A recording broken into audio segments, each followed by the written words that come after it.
Imagine there is a pharmacy in which there are hundreds of jars and phials filled with quite different substances.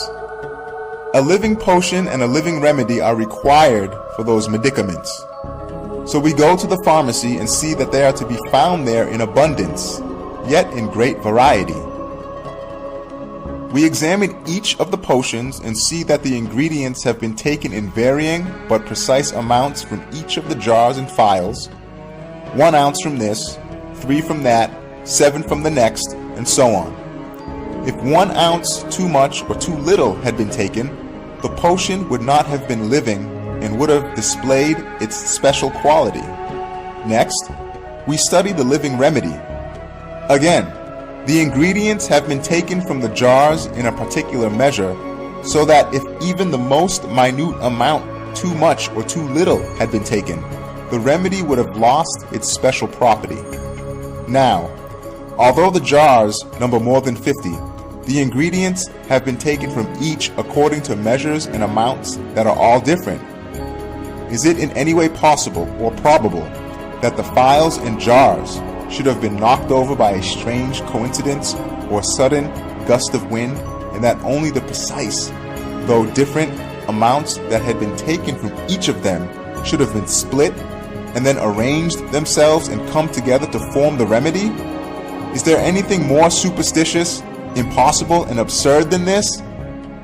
If an ass could speak, it would say, "I cannot accept this idea," and would gallop off.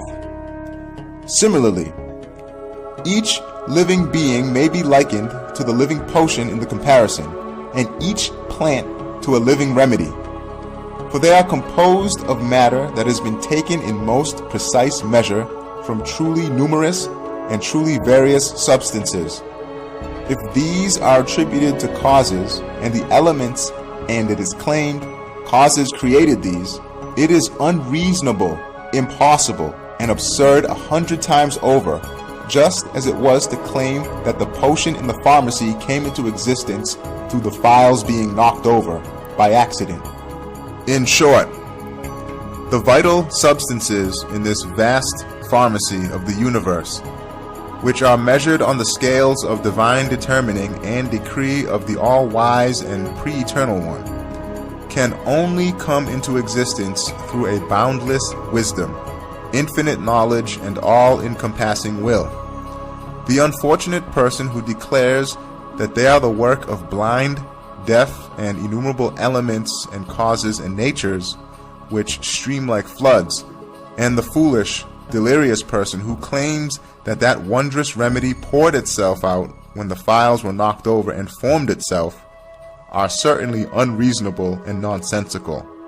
Indeed, such denial and unbelief is a senseless absurdity.